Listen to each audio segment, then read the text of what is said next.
Let's get another one of your voices on the line. Chris in New Jersey. Chris, thank you so much for calling. What would you like to say? Good morning. Good morning. I had a question on reparations. Before I get to that, I was trying to call in, and it seemed that I couldn't get through because it says the number's not in service. A coworker handed me her phone, and I dialed the same exact number, and it went through. And I thought that was kind of amazing because I guess there's a block on UrbanView. But in regards to reparations, is it possible that I can hold a Japanese girl responsible for what happened, at Pearl Harbor, as you find it, you can hold people responsible for reparations in the same manner? I was just wondering about that. Chris, wow, what an interestingly phrased question. Don't know if there's a block on UrbanView. Thank you for that heads up. We'll definitely get to sniffing around about that. Well, and here's the thing. Holding a Japanese person responsible for Pearl Harbor. Well, let's see. Are there continuing harms from Pearl Harbor that persist to this day because Pearl Harbor triggered a system that was able to perpetuate itself ad nauseum in a way that was going to distribute persistent harms to you or people like you? Don't know. Don't think so. In fact, I do know. No, that's not the truth. And the reason why I think we need to have a conversation about reparations is because of people like yourself who raise these questions seemingly devoid and divorced from the reality in which we currently live. The reality is, Chris, I presume that you are a person of non-global majority ancestry, or let me know, are you a person who is a member of the global majority? Oh, did we lose Chris? I'm married into it. Oh, you're married into it. All right, welcome, because you are now extended family. So here's how this goes.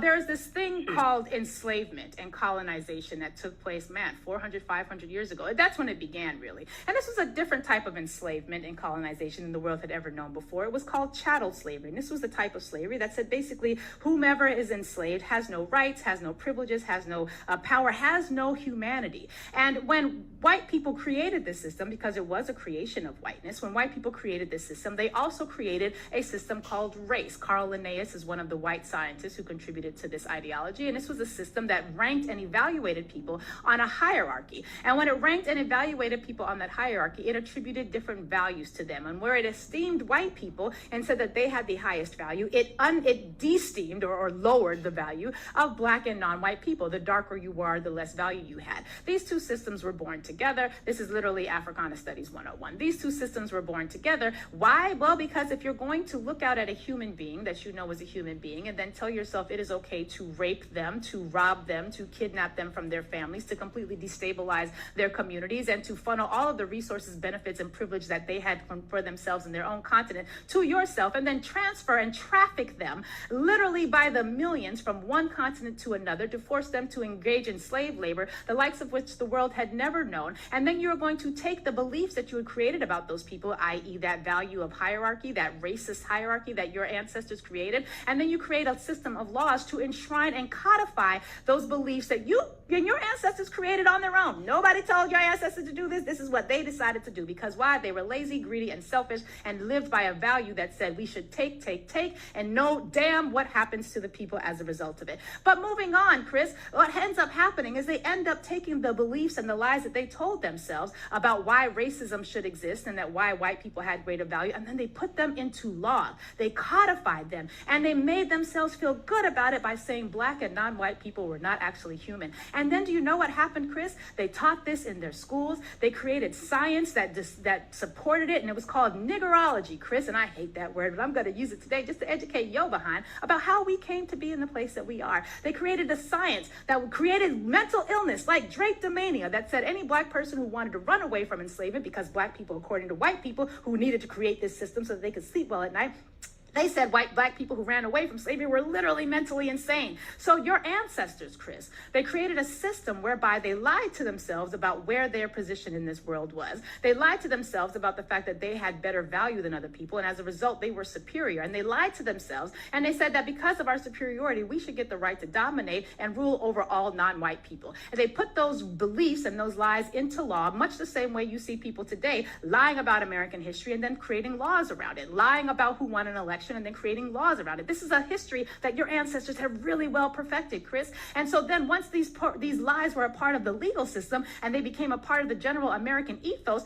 there were systems that were created around them. So people like yourself who might have a racist inclination or two, I don't know, you said you married into the global majority, but guess what? Thomas Jefferson had a whole lot of black kids that he kept enslaved. So you being physically proximate to black people and perhaps even engaging in sexual intercourse with black people, whatever type, in no way, shape, or form alleviates you of the potential of being in yourself holding racist sentiments. Anyway, so they created this system, they produce these policies, and they take their individual beliefs about black people and then they make decisions about them. They take their individual beliefs about black people and then they decide how they're going to distribute resources and political power based on those beliefs, and then they call it a meritorious system. There's a lot of pathological lying in your ancestry, Chris. I suggest that you and yours who decide that you want to be a part of the global majority or who decide that you want to be an ally, and I'm giving you an olive branch there because we know that's not what you're trying to do, but there's something that y'all got to heal from, because internalized white supremacy is a sickness. Your people are sick, and I need you to love your people as much as I love mine, because I'm trying to get us to heal from our internalized white supremacy. I wish there were more people on your side who were doing that as well. So when we come to the question of reparations, Chris, here's what you got to know. That system never ended, because what happened after slavery? Yeah, you went to a civil war and we fought. And yes, that civil war was about states' rights, but states' rights to do what? Own black people. So after the Civil War, your ancestors were not satisfied with realizing that they had lost and that black people actually were humans, that the big lie that they'd been telling themselves since 1619, well, in this country anyway, since 1503, if you were in Latin America or you were a Spanish or Portuguese white person, but the British white folks who were in this country since 1619, they had to convince themselves that, damn, I now have this system where I have built my entire economy based on a racial distribution of power and political resources. And now what the hell am I going to do? Farm my own land? Ha! I don't do that. I'm white. And I am a white supremacist in the post-slavery era. So what are we going to do? We're going to take the same rules and social hierarchical norms that we created during slavery, called the slave codes, and then we're going to turn them into the black codes. These are going to be laws that only black people can violate. And once the black person has violated the laws and they are in prison, guess what happens? We're going to invoke that loophole in the 13th Amendment, which we also put, because we knew that we were going to do this. We put a loophole in the 13th Amendment that says once a black person has been convicted of a crime, then yes, they can in fact be enslaved. So what your ancestors then did, y'all got some issues, Chris. What your ancestors then did is they went and they passed these black codes into law, and they created a 2.0 system of slavery. And then you know what happened? The birth of the prison industrial complex, which guess what, Chris, we're still dealing with today. And then after that, it wasn't enough, because we still rose to the top. Why? Because no matter how much you try to bury us, y'all just don't know that we seeds and we grow like weeds, which are some of the most powerful plants on the planet. So we were able to overcome all that, Chris. We created towns, we created our own hospitals, we created our own schools, we created our own housing mechanisms, we created our own transportation systems. And you know what your ancestors did, Chris? They bombed them from the sky. Why? Because y'all don't handle competition very well, because you spent the past 500 years rigging a system that you know you couldn't win at if you competed effectively. And so this is where we are. That's why we need reparations, Chris, because your ancestors have passed on to you a system whereby you would think it is appropriate to call up to a show where we are dealing with some real stuff, where we are really trying to navigate some real things and really trying to create a better world, a world, frankly, that it requires us to clean up the mess that you and your ancestors are contributing to, and frankly, that you are still benefiting from today. That is why we need reparations, Chris. And that's why, no, my dear, you would not be able to make a claim against someone of Japanese descent for Pearl Harbor. Why? Because there is no system of racial distribution of privilege, power, and resources that stemmed from the bombing of Pearl Harbor. And frankly, you knew that when you called. So we are going to go into commercial break because we have another guest that we're going to bring on. And I'm really excited about him. And I spent way too much time talking to Chris. So we're going to move on. I love Urban View so much. Every so often, I get the chance to do what I got to do.